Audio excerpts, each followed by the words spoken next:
Tengan todos muy buenos días, estimados estudiantes. Este día estaremos abordando la temática correspondiente a la unidad 5. Esta temática está referida a la parte de estereoquímica. Ustedes en ciclos anteriores pues ya abordaron esta temática, sin embargo hoy la vamos a retomar para finalidad pues de enfocarlo en moléculas orgánicas y bueno, la aplicación pues muy importante en la parte de los fármacos, ¿verdad? Que es lo que a nosotros nos compete. Bien, esta presentación pues la podrán encontrar también en el aula Moodle. Quiero decirles que a lo largo de la presentación pues he colocado hipervínculos con tal de reforzar la temática que a continuación vamos a ver. Por ejemplo, aquí podemos encontrar el primer hipervínculo.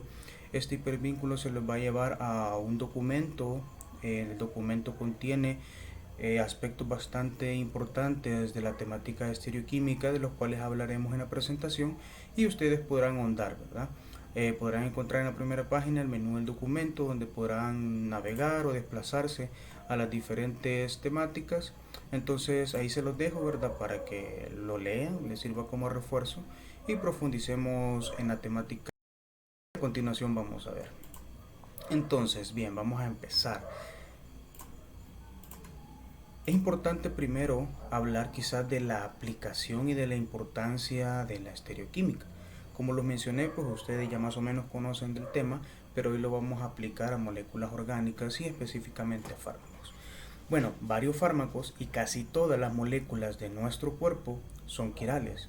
La quiralidad molecular hace posible las interacciones específicas entre enzimas y sus sustratos que resultan tan cruciales para la función enzimática. Bien, este párrafo pues resume al final que las moléculas, es decir, los fármacos, pueden existir en dos formas eh, estereoquímicas. Dependiendo de la forma estereoquímica, así va a actuar en el cuerpo. Quiere decir que nuestro cuerpo, como tiene enzimas que reconocen eh, la quiralidad de los fármacos, ellos van a ser específicos con este tipo de fármacos. Aquí podemos encontrar un complejo enzima-sustrato, el cual se forma, ¿verdad?, con su respectivo sustrato y su enzima. La enzima presenta sitios activos y en este caso pues tenemos este sustrato que es la epinefrina. La epinefrina tiene diferentes grupos funcionales que se acoplan a los diferentes sitios activos de la enzima formando un complejo enzima-sustrato. Bien, más adelante vamos a conocer más de cerca a qué me refiero a que los fármacos eh, presentan quiralidad o tienen un enantiómero. Aquí, por ejemplo, podemos ver que se encuentra la R-epinefrina. En el documento que les mostré anteriormente, pues van a ahondar más en esta nomenclatura de enantiómeros. Pero bueno, a su enfocándonos en esta aplicación, la epinefrina resulta que no existe únicamente como esta forma específica que encontramos acá, sino que la epinefrina tiene como una molécula gemela, por decirlo así. Que la única diferencia que va a existir entre la R-epinefrina y la S-epinefrina es la distribución espacial de sus grupos o de sus átomos.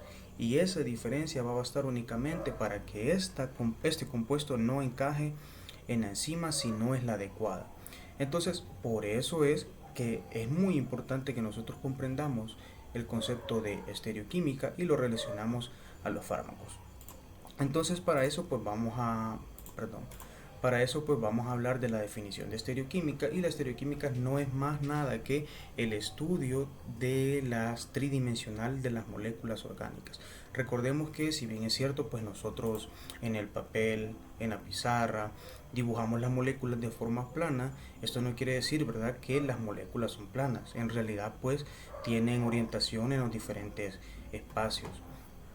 Nadie puede entender la química orgánica, la bioquímica y la biología sin entender a qué se refiere la estereoquímica, ya que los sistemas biológicos, es decir, nosotros, somos bastante discriminadores de las moléculas estereoquímicas. Entonces, bueno, aquí podemos ver una imagen, ¿verdad?, donde observamos el modelo molecular valga la redundancia, de una molécula donde observamos que sus átomos tienen orientaciones espaciales diferentes. Entonces la estereoquímica no es más nada que el estudio de la orientación espacial o la estructura tridimensional de las moléculas. Obviamente, para que una molécula tenga estas diferentes distribuciones espaciales, debe de contener un carbono que tenga hibridación sp3. Eso es muy indispensable. Si el carbono no tiene hibridación sp3, pues porque no va a presentar propiedades quirales. Y bueno, para eso pues les quiero mostrar de manera rápida un pequeño simulador para que recordemos, ¿verdad?, la forma de las moléculas o los carbonos cuando tienen hibridación sp3. Bueno, aquí en este caso, si nosotros vemos y observamos este modelo tridimensional, este átomo coloreado de morado pues lo vamos a relacionar con un carbono. Cuando el carbono tiene hibridación sp3, él va a tener enlaces en las direcciones diferentes del plano, ¿verdad? Tiene enlaces que van hacia arriba, hacia un lado, enlaces que están hacia atrás, enlaces que vienen hacia nosotros. Entonces esto es indispensable para que una molécula presente quiralidad, que tenga carbonos sp3. Quizás recordando un poco, ¿verdad? Si nosotros introducimos un doble enlace en la molécula, ahora ya no tenemos una hibridación sp3, sino que tenemos una hibridación sp2. Y si observamos, pues la molécula se volvió plana. Obviamente por este motivo, pues los carbonos que presenten hibridación sp2 no van a presentar quiralidad porque no tienen orientaciones en todos los espacios. Se vuelven moléculas planas. Entonces ese es un requisito indispensable. Ok, vamos a continuar. Ahora vamos a aprender un concepto que es muy importante dentro de la estereoquímica y es la quiralidad. Nosotros podemos observar nuestras manos y a simple vista pues pareciera que son iguales, ¿verdad? Incluso quizás nos detenemos muy poco a meditar en si somos diestros o zurdos, ¿va? Simplemente lo somos y ya. Pero no nos ponemos a pensar si nuestras manos en realidad pues son iguales o son diferentes. A simple vista podemos observar que las manos son iguales, pero si nosotros queremos superponer una mano sobre otra, observamos que es 4 dedos coinciden, aunque no en el tamaño, pero 2 quedan sin coincidir. Quiere decir que las manos, a pesar de que parecen idénticas, no son iguales. Es como cuando nos queremos poner el guante de la mano derecha en la mano izquierda, ¿verdad? No coincide. Entonces, por el contrario, nosotros podemos decir que una imagen con la otra son imágenes especulares. Quiere decir que si yo pongo mi mano derecha frente a un espejo, lo que se refleja es la mano izquierda. Entonces, nosotros tenemos las manos que son imágenes especulares, pero no se superponen. Entonces a eso lo vamos a llamarle quiralidad. La quiralidad la palabra se deriva de mano. Quiere decir que un objeto quiral va a ser aquel que tiene su imagen especular, pero no se superpone. Aquí tenemos, por ejemplo, la silla. La silla obviamente tiene su imagen especular también, pero si yo quiero apilar una silla sobre otra, encaja perfectamente. Quiere decir que este compuesto no es quiral. ¿Por qué? Porque su reflejo es idéntico al objeto. A diferencia de las manos, ¿verdad? Que ya vimos que unas son imagen especular de la otra, pero no son iguales. Parecen ser idénticas, pero no. Entonces a eso se refiere con la palabra quiralidad. Y esto pues lo vamos a relacionar obviamente con moléculas orgánicas, porque esa es la finalidad, ¿verdad? Entonces vamos a tener que cumplir ciertos requisitos para que un compuesto sea quiral. El primero, ya lo mencioné, es que el carbono debe tener hibridación sp3. Eso es importante. Si no tiene hibridación sp3, pues de primeras a primeras lo puedo descartar como un carbono quiral. Aquí tenemos un ejemplo, esta molécula, el 2-butanol. Esta molécula, si nosotros observamos, pues tiene diferentes carbonos con hibridación sp3, y aquí vamos a aprender otra condición crucial para que la molécula presente quiralidad. La primera ya la cumplió, que tiene hibridación sp3 los carbonos. La segunda es que esos carbonos deben de estar enlazados a 4 grupos de átomos o átomos diferentes. Bueno, nosotros podemos observar aquí el 2-butanol y podemos hacer un análisis rápido de los carbonos. Por ejemplo, observamos este carbono que tiene hibridación sp3, el grupo metil, pero si nosotros observamos tiene 3 hidrógenos. Los grupos son los mismos, por lo tanto no va a tener quiralidad. El mismo análisis podemos hacer para este CH2 y este CH3, ¿verdad? Tienen hidrógenos. Desde ese momento pues los descartamos como quirales. Pero si nos enfocamos en este carbono que sostiene al grupo OH, podemos observar que este carbono está unido a un CH3, a un hidrógeno, a un OH y a este otro grupo. Quiere decir que este carbono, uno, cumple el requisito de tener hibridación sp3 y luego cumple el otro requisito de estar enlazado a 4 grupos de átomos diferentes. Entonces, estas dos condiciones lo van a volver a ser un carbono quiral. Y si él es un carbono quiral, quiere decir que la molécula es quiral y por lo tanto ella va a presentar estereoquímica o estereoisomería. Más específicamente vamos a llamar a esta estereoisomería enantiomería. Si nosotros colocamos esta molécula hipotéticamente frente a un espejo, obviamente vamos a obtener su reflejo. Resulta que vamos a tener A, que digamos que sería la molécula original, y B sería la molécula que se refleja. Si nosotros rotamos a B 180 grados para compararlo con A, podemos observar que dos de sus grupos orientados espacialmente van a coincidir, pero si observamos los otros dos no coinciden. Quiere decir que estos compuestos, a pesar de que son imágenes especulares y obviamente a simple vista parecieran idénticos, no lo son, porque nosotros los juntamos, los giramos y los juntamos y vemos que si cierta parte de la molécula coincide, otra parte no coincide. Entonces ahí vamos a decir que la molécula es quiral y que la molécula presenta estereoisomería. Específicamente, estos compuestos son enantiómeros. Suponiendo que el 2-butanol fuera un fármaco, aquí viene la aplicación importante. Vamos a suponer que A es un enantiómero y B es el otro. Bueno, no suponer, es así. A sería como el fármaco que me produce la aplicación que yo quiero, por ejemplo, que me quite el dolor de cabeza, que sea antiinflamatorio, qué sé yo. Y el otro fármaco, a pesar de que es prácticamente idéntico, puede hacer un efecto contrario. Puede ser que este me haga el bien, pero que este fármaco me haga el mal, o incluso hasta me pueda matar. Entonces es muy importante esta parte de la estereoquímica por eso mismo. Porque antes, cuando no se consideraba la estereoquímica, los fármacos se vendía como mezcla de los dos enantiómeros. Y empezaron a ver que de repente un enantiómero causaba el bien, pero el otro causaba efectos secundarios. Entonces quizás el caso más famoso es el de la talidomida, que se le aplicaba a mujeres embarazadas, pero empezaron a ver efectos secundarios y que los causaba malformación en los fetos.